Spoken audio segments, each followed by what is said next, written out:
Pogno les gens, c'est Seven et Razer 7 Dora Platinum Requiem et aujourd'hui on va parler du Bro 2022. Alors tout d'abord, qu'est-ce que le Bro? Bro ça veut dire Bushiroad Rumble Online, comme vous pouvez le voir à l'écran. Ce sont des tournois internationaux qui sont faits à distance, donc en remote. C'est la troisième fois que Bushiroad va organiser ce genre de tournoi. On a eu le BSF Online début 2021 et on a eu le Bro 2021 en fin 2021. Les Français ont toujours très bien performé avec plusieurs tops et victoires d'ailleurs. La langue principale de ces tournois c'est l'anglais, comme tous les tournois Bushiroad. C'est pas non plus un anglais très compliqué. Si vous arrivez à lire vos cartes, vous arriverez probablement à discuter avec votre adversaire pour faire en sorte que la partie soit fluide. Ce sont d'excellents tournois pour ceux qui ne peuvent pas voyager. Donc ça nous permet de pouvoir jouer contre les meilleurs joueurs mondiaux, donc qu'ils soient d'Asie, d'Amérique ou même d'Océanie, voire des joueurs africains s'il y en a. C'est aussi un très bon tournoi pour découvrir le monde compétitif, sans voyager encore une fois.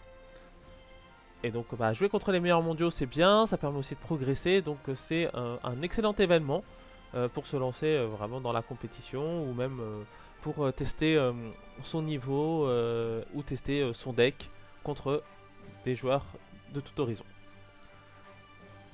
Il est bon de noter que ces tournois ils sont faits en format Open Decklist. Donc le format Open Decklist, là comme vous voyez à l'écran ici, hop, c'est une decklist qui a topé lors du BSF 2022. Donc ça veut dire que vous avez accès au deck log, donc ici la liste des cartes de votre adversaire. Et inversement, lui aussi a accès donc à votre deck. L'avantage c'est de pouvoir lire les cartes adverses. Voilà, par exemple, il fait l'effet de Savas, je veux vérifier son skill. J'ai juste à cliquer sur la carte et là je peux lire de bonne façon le skill de la carte. Donc ça peut sembler bizarre parce que souvent on estime que le skill avant-garde c'est aussi de pouvoir s'adapter, pouvoir anticiper, oui, s'il joue tel type de trigger, s'il joue tel compo, ce genre de choses. Ce qui est vrai. Donc ici c'est un skill un peu différent qui est demandé. Néanmoins ça veut pas dire que c'est moins skillé, mais ça veut tout simplement dire que c'est différent. Et en général les meilleurs joueurs qui performent en vrai sont aussi des joueurs qui vont performer en remote. Donc voilà, ça ne change pas grand chose au moins de ce point de vue là. Qu'est-ce qu'on peut gagner maintenant lors du Bro? Hop. Donc on peut gagner en fait des cartes promo. Donc si jamais on top lors du premium, on gagne le progéniteur dragon Stargate qui s'appelle Origorem. Si on performe lors du Bro en V, on gagne Think Saver Dragon. Et si jamais on performe lors du standard, on gagne Trick Moon. Et lors de Vice Sharks, on gagne une carte Attack on Titan, donc une Kyojin. Par contre, pour gagner ces lots là, il faut être dans le top 4. Et encore, en vérité, non, il faut être dans le top 3, désolé. Parce que, en fait, le quatrième aura uniquement un certificat. Puis le troisième aura une copie de la carte du tournoi dans lequel il a participé. Le deuxième aura 2 copies de la carte. Et enfin, le premier aura 4 copies de cette carte. Il est bon aussi de noter que les 3 premiers auront accès à une boîte de booster. Donc c'est à peu près tout pour la présentation du Bro. Maintenant qu'on sait ce qu'est le Bro 2022, on va pouvoir s'intéresser un peu aux dates, aux horaires et au type de tournoi. Parce que juste avant, on a vu quand même que il y avait des prix pour différents types de tournois. Parce que avant-garde, vous n'êtes pas sans savoir qu'on a 3 formats. On a le format Premium, le format V Premium et le format Standard, aussi appelé D.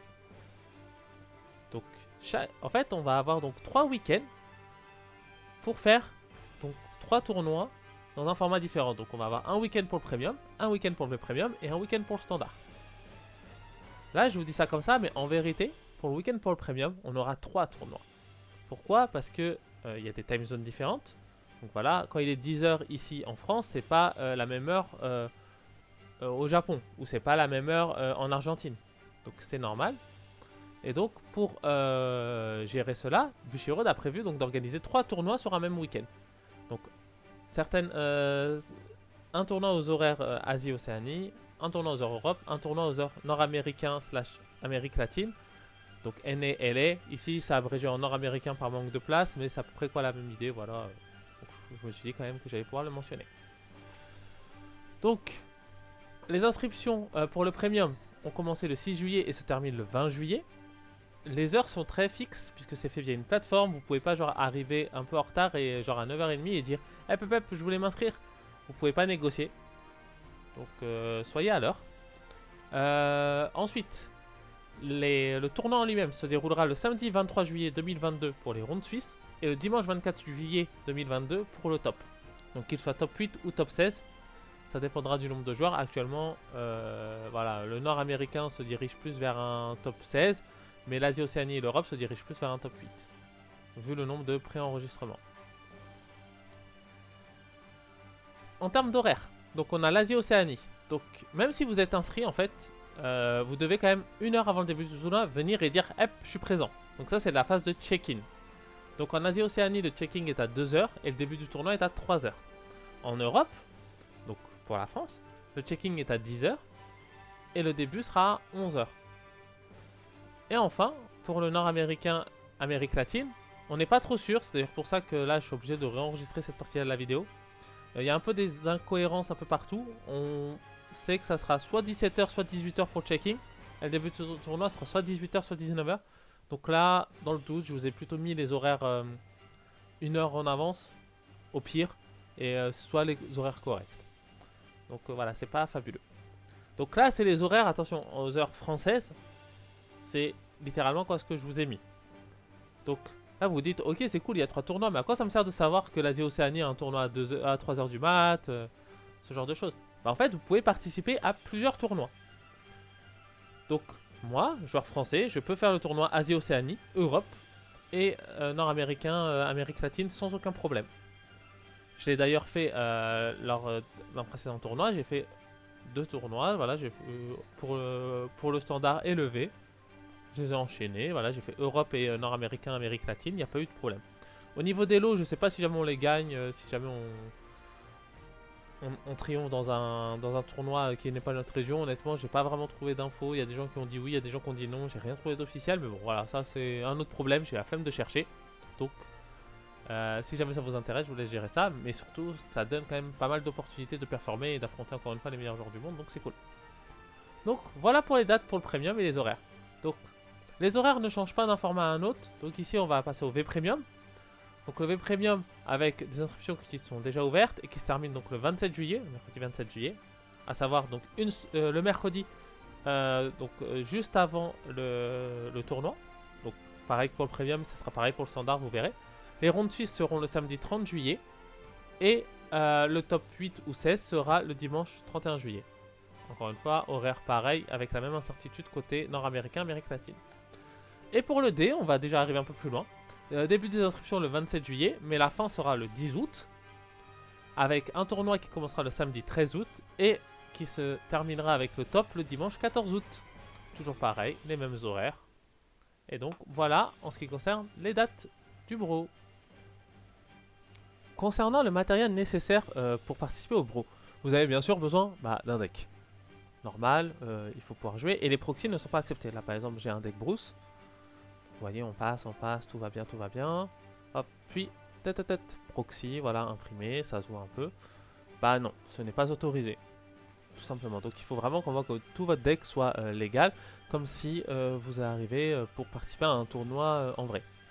Pour les protège cartes, donc il y a 2 différences par rapport au tournoi réel et au tournoi remote. Une qui est un peu moins connue, c'est que actuellement maintenant, enfin récemment, avec un changement de règle, on a le droit d'avoir 3 protège-cartes en fait à Vanguard. Selon ça, il y a quand même certaines mesures etc. à respecter, mais aujourd'hui voilà c'est possible.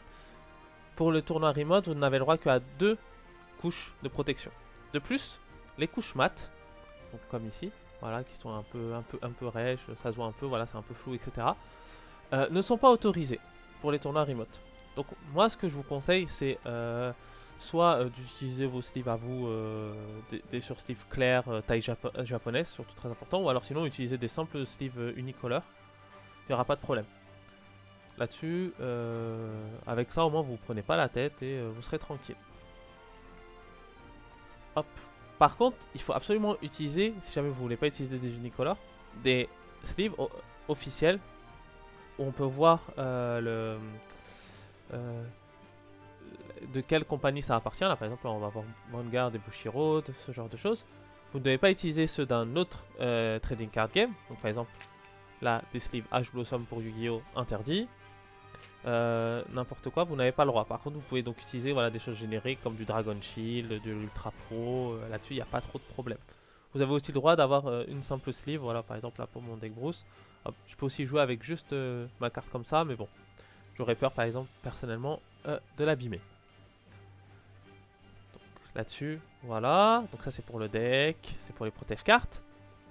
Et en parlant de cartes, pas de proxy, mais veillez aussi, surtout pour les tournois, donc Premium et V, à avoir tous vos matériels. Même en fait pour D maintenant, c'est vrai qu'on a des plans de tokens, donc pareil, voilà, des plans de tokens.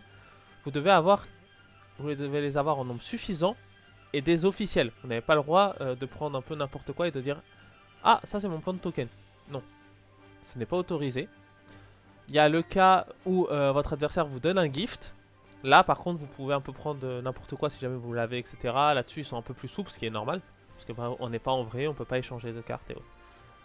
Donc, ce que j'entends par là, vous devez avoir un quick shield officiel. Voilà, pas forcément un avec le symbole, hein, mais au moins un quick shield officiel. Et vous ne pouvez pas utiliser un force 1 en tant que force 2. Voilà, ça c'est un force 2. Vous pouvez pas arriver et dire je prends mon force 1, je le mets à côté et dire à votre adversaire voilà, donc ça c'est un force 2. Non, ce n'est pas autorisé. Pareil pour Axel 1 et Axel 2. Très très important parce que bah, y a déjà eu des soucis lors des tournois qui soient remote ou non avec ça, donc je vous encourage à faire très très attention à cela. Ayez vraiment tout en quantité suffisante. Si jamais vous ne pouvez pas placer de gift, vous perdez. Si jamais vous n'avez pas de plan de token vous n'avez pas au moins 5 plans de token pour faire votre board, pareil, vous ne pourrez pas appeler vos plans de token. Si vous n'avez pas de quick shield, pareil, c'est minimum warning, voire game loss. Parce que c'est une action obligatoire. Donc là-dessus, franchement, faites très attention à vous, préparez-vous bien. C'est important. Ensuite, bah, vous aurez tout simplement besoin d'un compte Discord. Donc Discord, c'est assez connu maintenant, il n'y a pas trop de problème. Une connexion internet assez stable, jusque là ça va. Voilà, vous n'avez pas non plus besoin d'avoir la connexion internet du siècle, mais bon, ça après, voilà, ça devrait passer. Et enfin, bah, il vous faut donc une caméra. Donc là, moi, j'utilise une webcam. Est-ce que j'ai encore la boîte? Oui, j'ai encore la boîte. J'avais acheté ça à 20 €. Il n'y a pas de problème, voilà, sur Amazon. Ça fait à peu près le taf. Jusque là, il n'y a pas de souci. Mais vous pouvez sinon aussi utiliser votre smartphone. Donc voilà, il n'y a pas trop de problème. Là, c'est un smartphone classique, pas non plus super récent ou quoi que ce soit. Vous pouvez l'utiliser grâce à certaines applications. Donc moi, celle que je recommande, c'est DroidCam parce que je l'ai déjà utilisé lors des précédents tournois. Ça fonctionnait très bien. Par contre, voilà, ce qu'il faut savoir, c'est que vous ayez une webcam ou que vous utilisez votre smartphone, le plus important, ça sera d'avoir un format 16/9. Vous n'avez pas le droit d'avoir un format 4 tiers. Donc ceux qui ne connaissent pas le 4 tiers, en gros, voilà, ça donnerait un truc comme ça avec des bandes noires sur le côté. Non, il vous faut un format 16/9. Donc la plupart des caméras du marché font du 16/9 maintenant. Et pour DroidCam, par exemple, si jamais c'est ça que vous choisissez d'utiliser, mais encore une fois, je pense qu'il y a 1 milliard d'applications qui sont aussi très bien. Vous aurez besoin de la version pro de DroidCam, malheureusement, pour avoir le format 16/9. Donc moi, ce que je vous recommande, c'est d'abord vous tester avec la version gratuite au format 4 tiers. Vous faites un match ou deux avec soit des amis, soit vous testez en mode shadow play. Voilà, genre là, vous arrivez, vous piochez, voilà, Call Marjorie, voilà, ce genre de choses. Vous testez ça, vous regardez un peu ce que ça donne. Et si jamais ça fonctionne bien, alors là, vous pouvez dépenser 5 € pour avoir accès à la version pro à vie. Et comme ça, vous pourrez participer au tournoi facilement. Concernant comment réussir à mettre sa webcam ou son téléphone en hauteur, bah, soit vous achetez un petit trépied, il y en a, ou des petits bras articulés, il y en a genre 5 € sur internet, ou alors un petit trépied assez sympa. Je vous mettrai moi ce que j'ai en description de la vidéo. Vous pouvez faire ça, ou alors sinon il y a la très bonne technique de faire une pile de carton, une pile de livres, etc. Mettre son portable un peu comme ça, et hop là, en mode ça va tenir. C'est archaïque, mais tant que ça passe, ça passe. Donc il n'y a pas de problème, c'est le résultat qui compte. Donc voilà, n'hésitez pas franchement à tester votre setup, hein, là-dessus, il n'y aura pas du tout de... Tout le monde peut trouver un setup, on a tous eu des choses un peu ghetto, surtout au début. Donc voilà, si jamais ça va être votre premier tournoi, n'hésitez pas, essayez, mettez des choses en équilibre et franchement ça tiendra. J'ai vu des choses incroyables, on a même vu des gens qui jouaient sur leur planche à repasser. Donc c'est pour vous dire. N'hésitez vraiment pas à tester tout ce que vous pouvez. Pour s'inscrire, ça se fait en plusieurs étapes. Tout d'abord, la première, ça va être de créer son decklog. Donc, tout à l'heure, on a parlé déjà un peu de ce qu'était une open decklist, ce genre de choses, et donc ce qu'était le decklog. En gros, c'est le site officiel de Bushiroad pour créer son deck. Donc là, on va se faire un petit deck en exemple. J'ai déjà préparé pas mal de petits trucs pour aller plus vite. Mais voilà, on va voir en fait ce que ça donne. Donc on va faire Card Fight Vanguard. Hop, c'est en train de charger. Voilà, ici on va sélectionner Premium. En termes de clan, on va faire un Norak Think Tank. Et donc tout de suite là, on a une interface avec beaucoup de choses.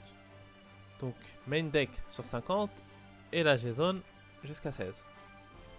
On peut voir plusieurs choses. Voilà, ici on peut filtrer par nom. Par exemple, nous ce qu'on va faire c'est un deck Battle Sister qui est pas du tout bon, donc la decklist va être assez horrible. Voilà, donc par exemple on peut taper Battle Sister, on peut faire des normal order, des normal units, des triggers, enfin voilà, on peut faire un peu tout ça. Donc hop, voilà. Donc ici j'ai déjà mis 21, donc la seule chose là qui va nous manquer c'est les triggers, le starter et grade 1, grade 2, grade 3. Donc, pour les triggers, ce qu'on peut faire c'est par exemple faire trigger unit. Ici on va avoir accès à tous les triggers Oracle Think Tank, donc ça implique tous ceux qui sont du clan OTT, mais aussi de Keter Sanctuary, puisque bah, on est en premium, on a le droit de mixer un peu tout. Donc, déjà, hop, on va se prendre 4 Heal Gardiens. Même si jamais c'est un deck Battle Sister, on va plutôt prendre ça. On va se prendre 4 crits qui permettent de stride. On va se prendre 4 crits qui vont en soul pour piocher 1. Et vu qu'on a un deck de bourrin, on va prendre 4 crits sentinelles. Donc là, on a à peu près tout ce qu'il nous faut. On va prendre maintenant nos NG Magus, sauf que, hop, là j'avais pas enlevé le trigger unit. On va mettre en normal unit pour avoir un starter. Donc, vu que j'ai cette version là IMR, je peux me permettre de la prendre. Encore une fois, faites très attention. En fait, il faut faire très attention à tout ce qui est les éditions. Donc, là, voilà, en fait, bon, là ça se voit pas à l'écran, mais quand vous mettez votre souris en fait sur l'image, il y aura un petit texte qui va s'afficher. Par exemple, là je vois V-SS03/077. Non, c'est pas la Lozenji Megus que j'ai. Moi, celle que j'ai, c'est VBT03I02EN. Donc, je sélectionne celle-là et je vais faire plus. Ils sont assez cool globalement dans les tournois remote sur les éditions et tout ça. Un peu moins dans les tournois en vrai. Néanmoins, assurez-vous au moins que l'artwork match parce que c'est quand même méga important. Et juste ça coûte rien de vérifier son édition, donc moi je recommande fortement de le faire. Donc hop, maintenant on va retourner dans, on va continuer, on marque sur les normal unit, on va remettre Battle Sister et on va rajouter juste la G1, la G2, la G3. Donc ici je veux jouer 4 Toriras, je veux jouer 4 Trifle et je veux jouer 4 fromages. Donc là j'ai mon main deck, si jamais je veux vérifier j'appuie sur Confirm Deck. J'ai ça qui s'ouvre, voilà, donc on a mis 4 fromages, 3 pralines, vous avez dit que le deck il allait pas être bon. 4 trifles, 4 macarons, 3 Silent Tom pour avoir une wincon, 4 Toriras, 4 Cassata, 4 Panettone. On joue des Bomb Cushion pour aller chercher sa fromage. On a son starter, on a nos 12 crits et nos 4 heals. Cool. Donc maintenant, il va falloir qu'on fasse une G-Zone. Donc pour se faire une G-Zone, ici on clique sur G-Deck.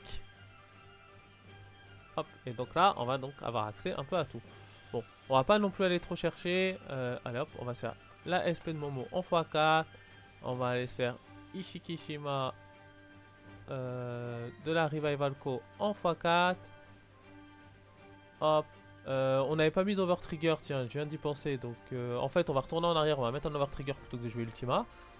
Il nous manque quoi? Il nous manque du Face Up Fodder, on va mettre un GB8 au cas où. On va mettre 2 Stolen, voilà. Hop, encore une fois, on peut aussi filtrer par nom, voilà, ce genre de choses, par power, par rareté, mais bon, nous, on s'en fout un peu.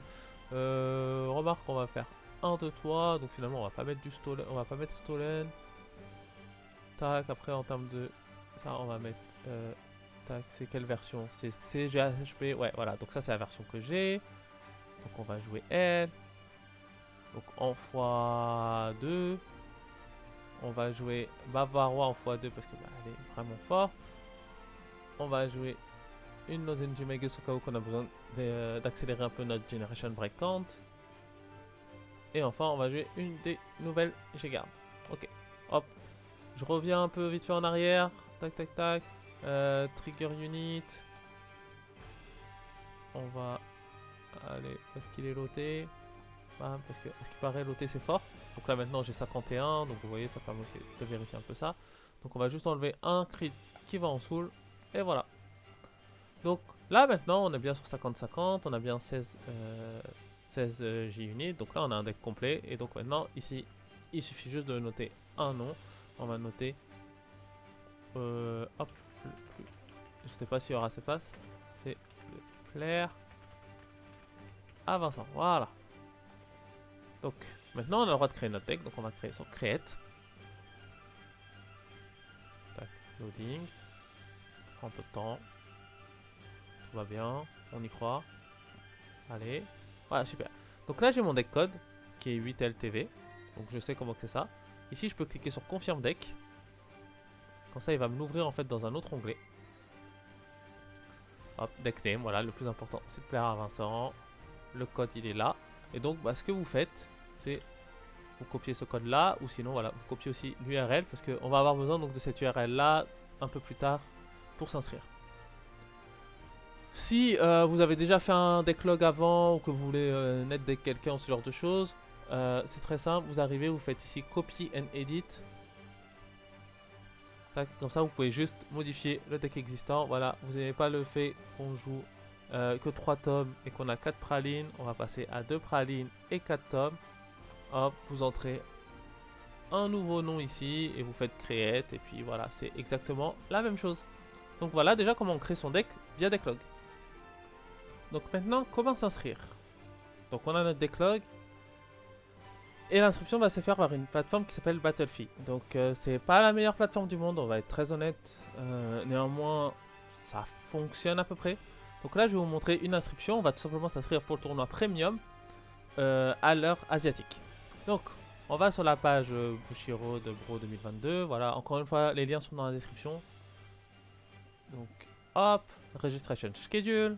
On va faire du P. Asia Oceanie Region. On clique dessus. Ici, ça charge. Donc, voilà. Donc, là, on est sur Battlefy. Bon, moi, je suis déjà connecté. Si jamais vous n'avez pas de compte, créez-vous un compte. Là, il y a un peu plus d'infos. Hop. Ensuite, donc ce qu'on va faire, c'est on va rejoindre le tournoi. Donc on clique sur Join. Là, voilà. Donc moi, 7 Radar 7. Ici, on va faire une adresse mail @gmail.com. Pour le Discord tag, en gros, vous allez sur Discord, vous cliquez sur votre nom en bas à gauche. Je fais comme ça, vous pouvez copier-coller. Donc le plus important c'est ça. Voilà. Il faut pas uniquement votre pseudo, il faut aussi le code en fait qui est associé. Donc en bas à gauche sur Discord, vous pouvez y avoir accès. Vous faites juste un click to copy username. C'est en bas à gauche d'ailleurs. Ouais. Voilà. Donc hop, my real name. Donc voilà, pas beaucoup de gens peuvent le voir. Mon pays de résidence, donc moi j'habite en France. Mon genre, ça me gêne pas. Ici, il faut tout noter. Dans certaines régions, il y aura peut-être des drop-down list. Voilà, faut pas hésiter. Mon âge, je suis vieux. Hop. Donc là, on a le deck code.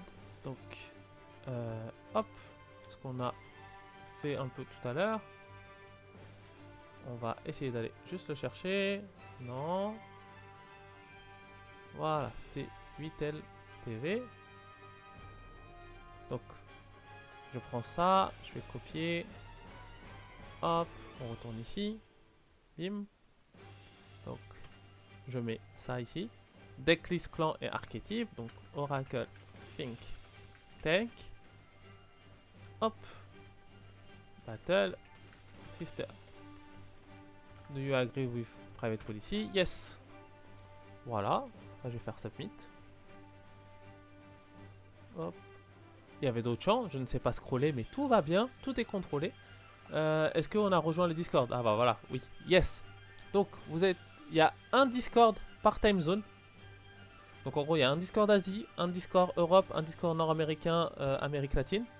Donc vous prenez ce lien là, ici, vous faites copier, coller dans votre navigateur. Hop, si jamais je sais faire de copier-coller, ça serait bien. Voilà, merci. Hop, voilà. Et puis Discord se lance et vous pouvez le rejoindre. Une fois que vous l'avez rejoint, vous devez aller sur un channel qui s'appelle Roll Channel. Vous avez un bot en fait qui va pouvoir vous donner les rôles. Donc vous pouvez réagir tout simplement en cliquant sur les emojis quoi dans le rôle channel. Et vous aurez grâce à ça accès à beaucoup de channels. Donc par exemple moi j'ai cliqué sur Premium, V Premium et Standard, comme ça je suis tranquille. Mais voilà. Hop. Voilà. Est-ce que maintenant on est d'accord que notre caméra est en 16/9, donc au format paysage. Et que c'est la région asiatique. Oui. Ici vous pouvez mettre un petit country flag. Donc hop, France. Et donc maintenant submit. Hop, invite frame. Non. Non merci. Et là voilà, on peut voir que je suis tac tac tac quelque part tout en bas. Voilà, je suis là. J'ai le droit de modifier en fait toutes mes informations, donc notamment mon deck ou quoi que ce soit, jusqu'à la date limite. Donc pour la date limite, voilà, je vous laisse remonter un peu plus tôt dans la vidéo.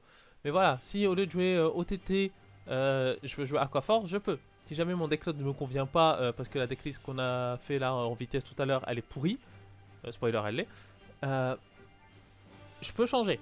Voilà, je peux changer pas mal de choses, donc voilà, c'est assez utile. Une fois qu'on est inscrit, qu'on a bien fait son check-in, donc pour dire qu'on était présent, comment peut-on jouer?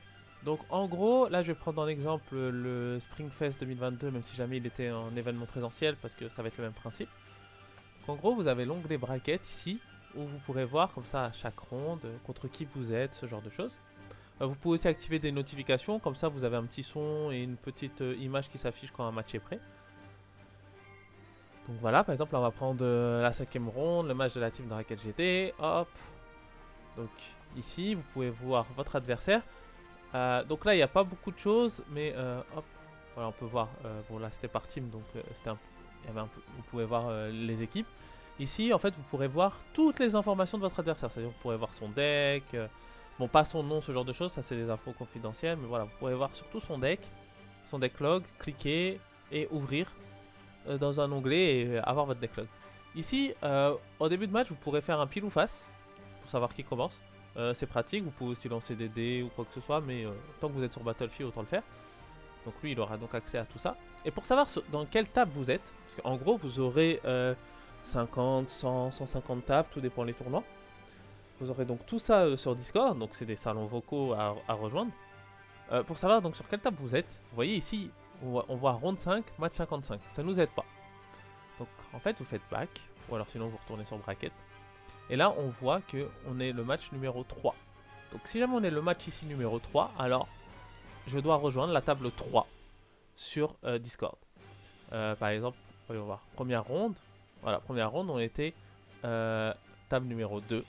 Donc je devais rejoindre la table numéro 2.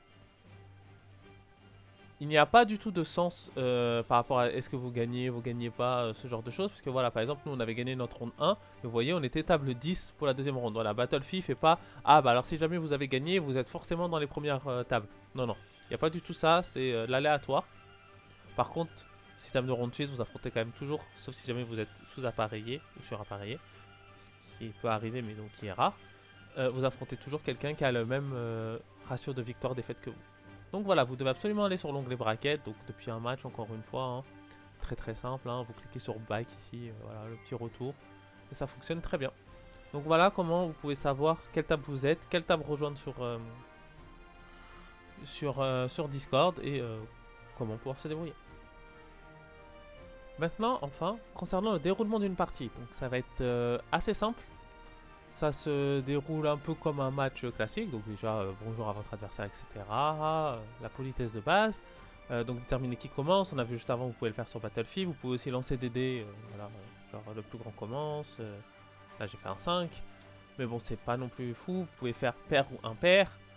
Comme ça, celui qui lance le dé ne dit pas pair ou impair, c'est l'autre qui dit pair ou impair. Il y a aussi maintenant des cartes first, second, hop. On peut avoir, voilà, par exemple, Tamayura ici going first et Radilina là et go second. Donc voilà, vous pouvez aussi faire ça. Ça peut provoquer, mais moi je recommande quand même fortement l'option Battlefield parce que c'est aléatoire et personne n'a rien à dire grâce à ça. Donc on détermine qui commence. Voilà, faudra toujours faire en sorte que vos cartes soient sur la caméra. Donc même quand vous shuffle, voilà, par exemple, j'ai pas le droit de shuffle comme ça. Non. Parce que là, même si jamais on voit le bout de mes doigts, on sait jamais. Voilà, vous vous mettez bien au niveau de la caméra. Très très important. Voilà, donc là on va shuffle, hop,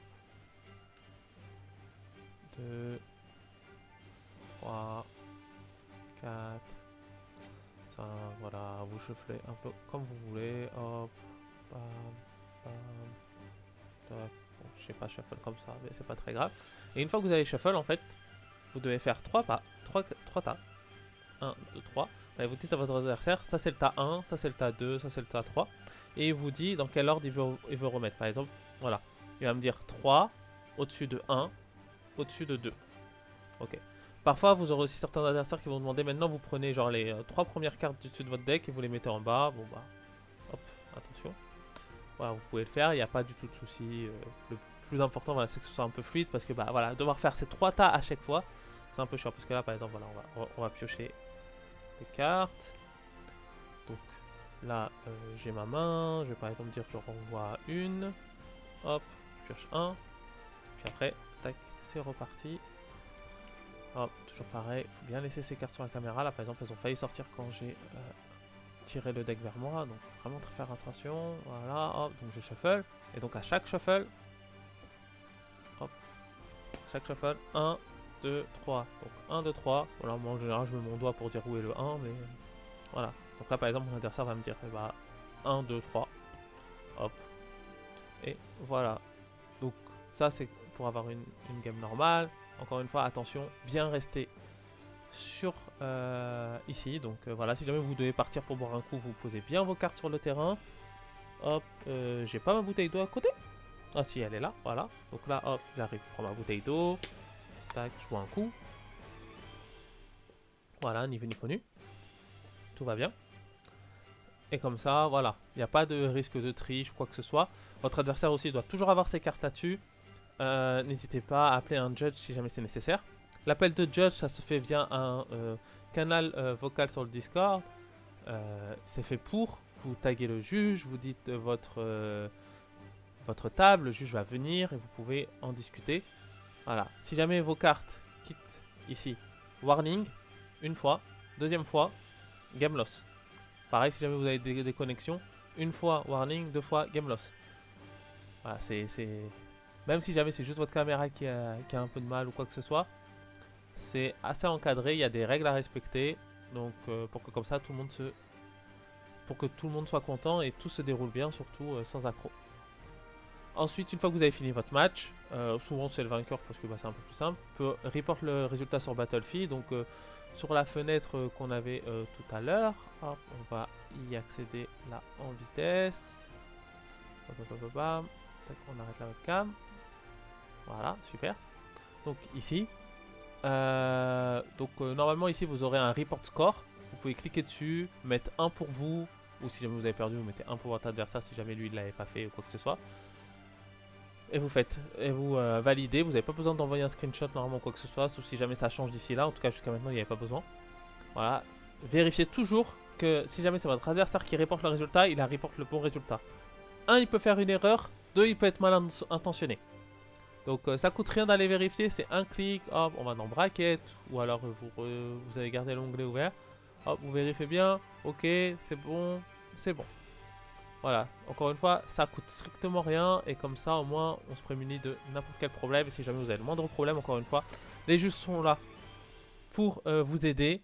Vous les mentionnez, ils viennent, vous discutez, vous expliquez le problème, ils vont fixer.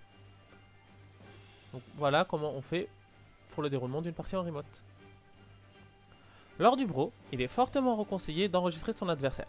Donc là je vais vous montrer comment on enregistre son adversaire avec un logiciel qui s'appelle Open Broadcast Software, donc OBS. Donc vous téléchargez OBS Studio. Je recommande ça et pas tout ce qui est Streamlabs, etc. Voilà, OBS Studio c'est très bien. Et vous allez voir que ça va être très facile. Donc là, je suis déjà dans un salon vocal, comme vous pouvez le voir à l'écran sur Discord.